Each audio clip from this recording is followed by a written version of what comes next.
Hi guys, today we're going to solve another interesting problem in differential equation, and now we are on the 9th part of our lecture series for differential equation, and this is the 6th part of our discussion about the elimination of arbitrary constants. So we're going to solve this problem first, which is really interesting, no? So I think if I'm going to be your professor and teach differential equation, then I think this is one of the question na ibibigay ko. So, hindi na natin patatagalin, no? Let us start solving this problem. So, natutunan natin sa mga previous lessons natin that in elimination of arbitrary constant by isolation of constant, we need to choose which of these two constant ang i-isolate natin, no? So, as you can see, our problem here, we have y is equal to c1 cosine 3x plus c2 sine 3x. So we have two arbitrary constants here, c1 and c2. So we're expecting to have second derivative dito sa ating solution, ano? But katulad nung ginagawa natin nung una, kailangan ma-isolate muna natin yung constant before we differentiate para ma-cancel natin yung ating constants. So for this solution now, I'm going to eliminate c2. So therefore, kailangan ma-isolate muna natin itong arbitrary constant natin na c2. And to do that, katulad ng mga ginawa natin last time, no, we will divide our equation by sine 3x, no, para maiwan yung c2 natin. So, what is that? How are we going to do that? So, let me rewrite this. So, we have y is equal to c1 cosine 3x plus c2 sine 3x. And we're going to divide this by sine 3x, no? So that means I'm going to multiply this by 1 over sine 3x. Okay? So that means we will have here y over sine 3x is equal to c1 cosine 3x over sine 3x plus c2, then sine 3x over sine 3x. So, this will be cancelled out, diba? So, that means, ang may iwan sa atin dito sa term na to is yung c2. So, with that, we can easily differentiate this and eliminate na natin yung arbitrary constant na c2. But, given this one that we have in here, we are going to use basic trigonometric identities, no? So, alam natin that cosine 3x over sine 3x, we know that this is equal to cotangent 3x.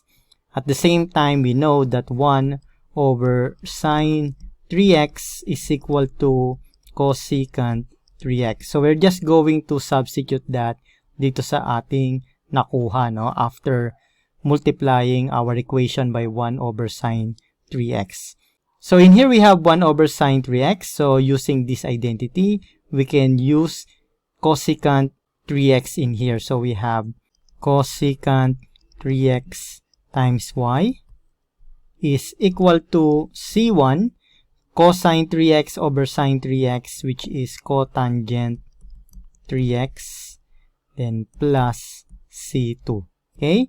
So now we can take the derivative of our equation. So that means we can take the derivative d over dx of cosecant 3x times y is equal to d over dx of c1 cotangent 3x plus d over dx of c2, and we know that this is equal to 0. So, therefore, we already eliminate itong ating arbitrary constant na c2. So, let us first take the derivative of cosecant 3x times y. Okay? So, we will have cosecant 3x times y prime plus y, then the derivative of cosecant 3x, which is negative cosecant 3x times cotangent 3x times the derivative of 3x, which is 3. Okay, so this is equal to C1, then the derivative of cotangent 3x, which is negative cosecant squared 3x times the derivative of 3x, which is 3. Okay, so simplifying this, we have cosecant 3x times y prime minus 3y cosecant 3x cotangent 3x is equal to negative C1 3, or let me write it on the other way, no, para hindi tayo mahirapan. Negative 3 C1 cosecant squared 3x. Okay, so you can observe here that lahat ng ating term is merong cosecant 3x. So we have cosecant 3x and cosecant squared 3x. So therefore, we can divide our equation by cosecant 3x, no? Para mas simplify natin siya. So that means, okay, let me write this in blue. I will be multiplying our equation by 1 over cosecant 3x.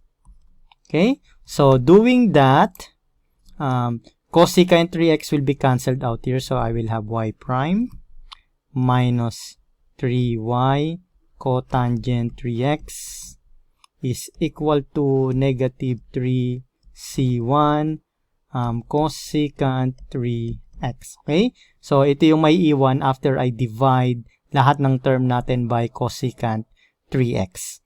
Okay, so now we are going to isolate itong ating arbitrary constant na C1.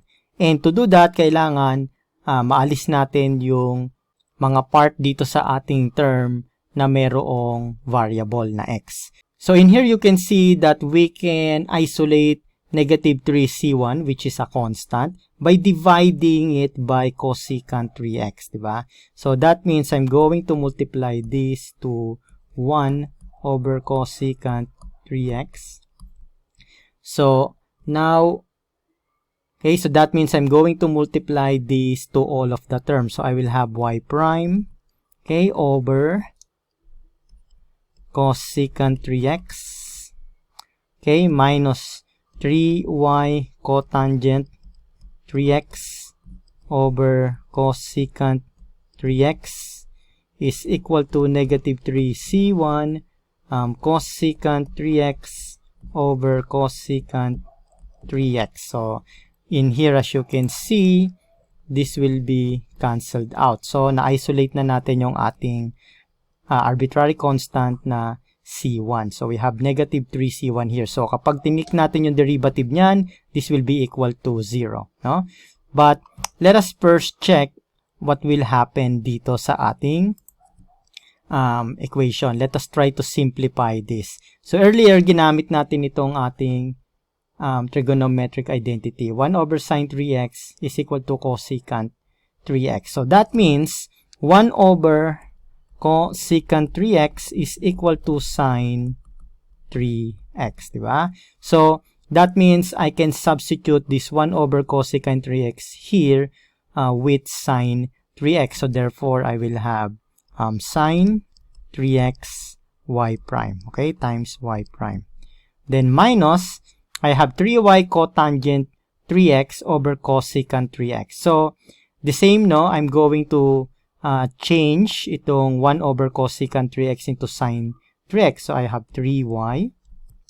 Then times cotangent 3x, diba? So I have cotangent 3x.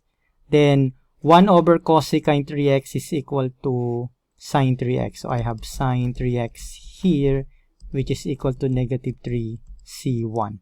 Okay? But we know that cotangent, okay, ginamit natin yan dito. Cotangent is equal to cosine over sine. So that means I have here sine 3x times y prime minus 3y.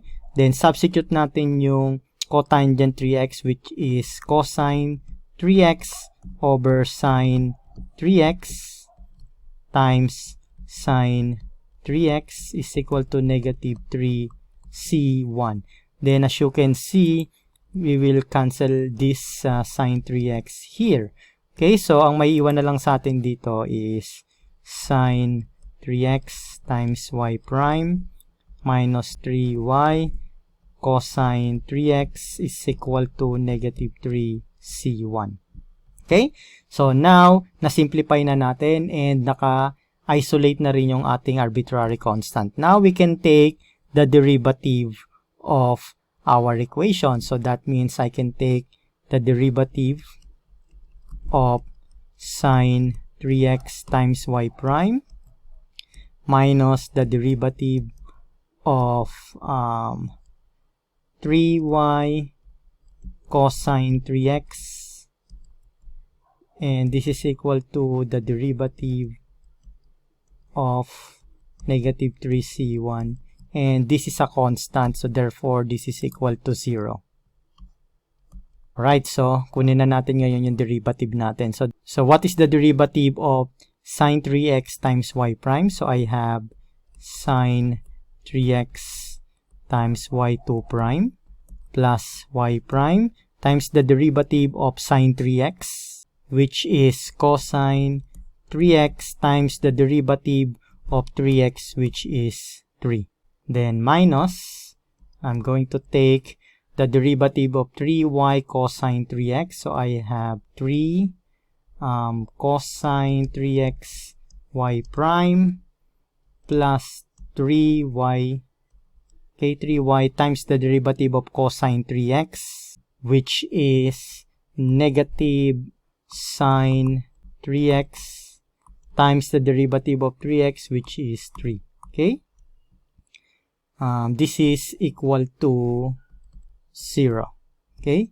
So, medyo mahaba, no? So, let us simplify this. So, we have sine 3x times y2 prime plus 3y prime cosine 3x minus 3y prime cosine 3x. Then, negative times negative will be positive. So, plus 3 times 3 will be 9. So, plus 9y sine 3x is equal to 0. Alright, so what you can observe here is that we have plus 3y prime cosine 3x and minus 3y prime cosine 3x. So, this will be minus, no? So, plus 3y prime cosine 3x minus 3y prime cosine 3x will be equal to 0. So, we can cancel this out. So, ano yung naiwan sa atin, ano?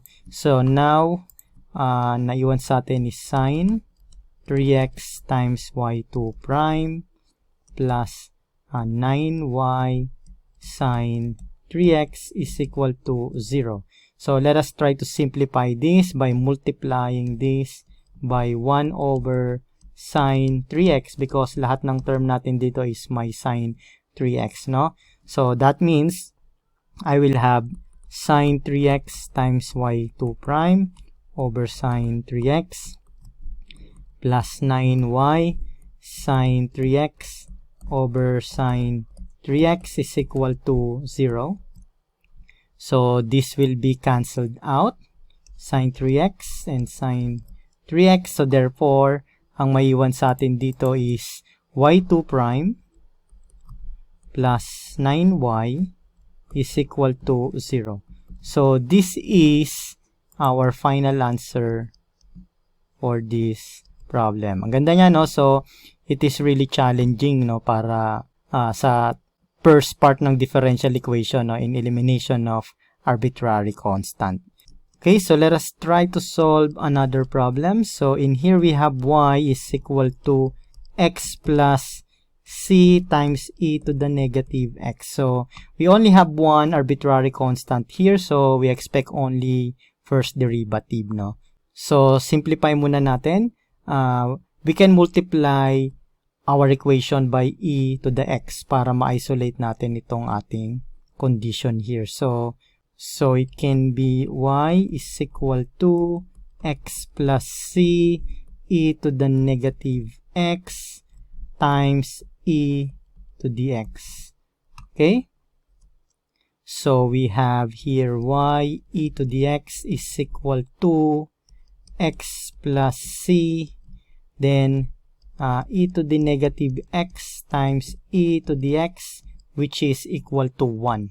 So therefore, we have y e to the x is equal to x plus c.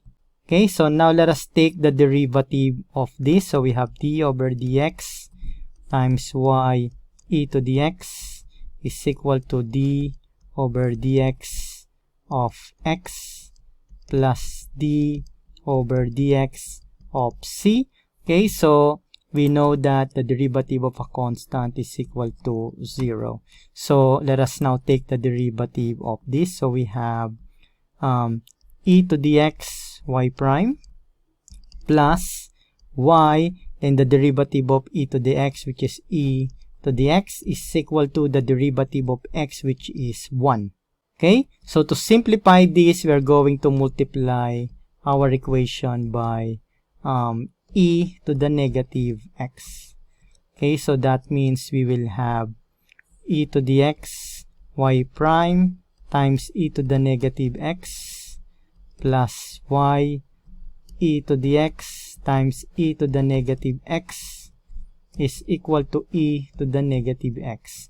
So that means e to the x times e to the negative x is equal to 1. So we have here y prime plus e to the x times e to the negative x is equal to 1. So we have y prime plus y is equal to e to the negative x. And this is our final answer here. Alright, so tanin nyo, ang ganda nung first problem na sinolve natin. No? And I think we will have the last part ng ating elimination of arbitrary constant by isolation of constant sa next video natin. That will be the last one, and then we will go to the elimination of arbitrary constant by using determinants. So with all of that and more, I will see you in our next video. To watch more of our lecture videos about engineering and STEM subjects, please subscribe to our YouTube channel and click on the notification bell para lagi kayong updated sa mga videos na i-upload namin. We are regularly uploading tutorial videos in engineering, mathematics, chemistry, physics, at iba pang subject na magagamit ninyo sa inyong pagre-review. So, thank you very much sa patuloy ninyong pagsuporta sa enginerds.org.